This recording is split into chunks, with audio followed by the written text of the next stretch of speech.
In a small, dusty town on the edge of a vast desert, the spirit of the people had withered like the plants under the relentless sun.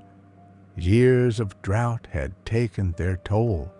The once bustling town square was now quiet, and the windows of the shops were often dark.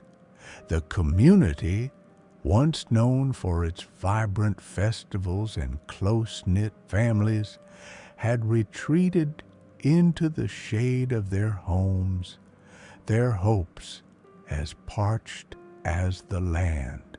An old woman named Elara lived in a small cottage at the end of the main road. She watched the decline with a heavy heart.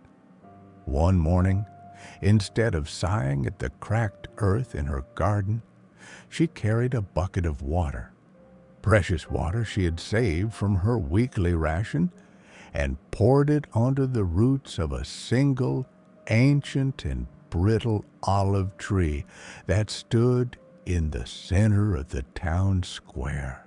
Her neighbor, a young man named Leo, saw her.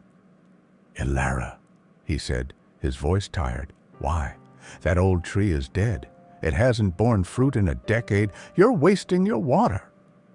Elara wiped her brow and smiled a gentle, knowing smile. "Perhaps," she said, "but what if it's not? And even if it is, the act of caring for something is never a waste."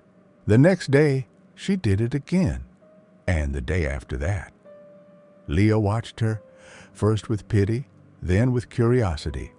On the fourth day, he didn't just watch. He brought a small bucket of his own water and poured it next to hers. He didn't say why.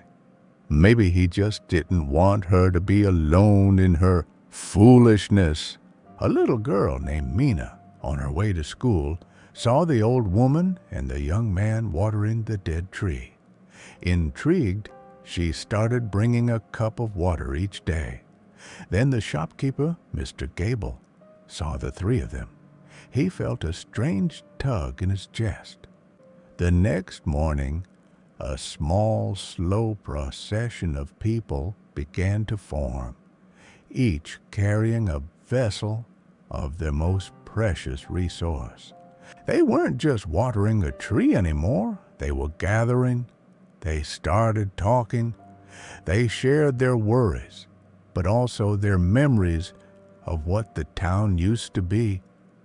A conversation that began with, "Remember when this tree provided shade for the summer dance?" turned into, "What if we cleaned up the square? And maybe we could start a seed exchange for drought-resistant plants." The act of giving life, even to a supposedly dead thing, had given them life. Months passed. The ritual continued, now a cemented part of their day. And then, one morning, Leo was the first to arrive. He stopped in his tracks and let out a gasp that brought others running. There, on one of the gnarled old branches, was a single tiny green shoot.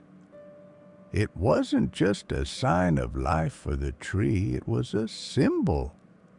If this tree could come back to life after all this time, so could their town. The transformation was swift.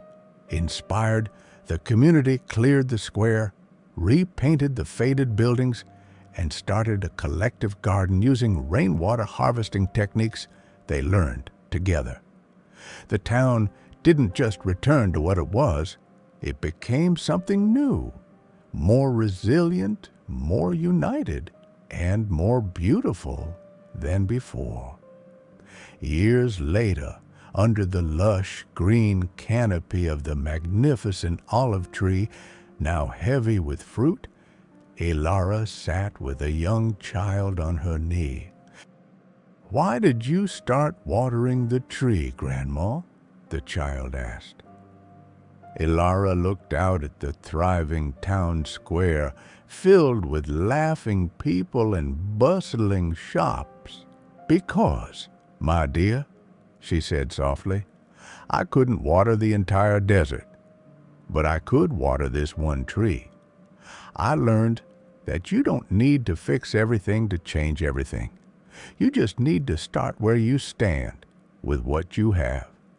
Never underestimate the power of a small act to inspire a great change. The world is changed by your example, not by your opinion. And in the shade of the tree that was once dead, the child learned that the most profound hope often grows from the simplest acts of faith.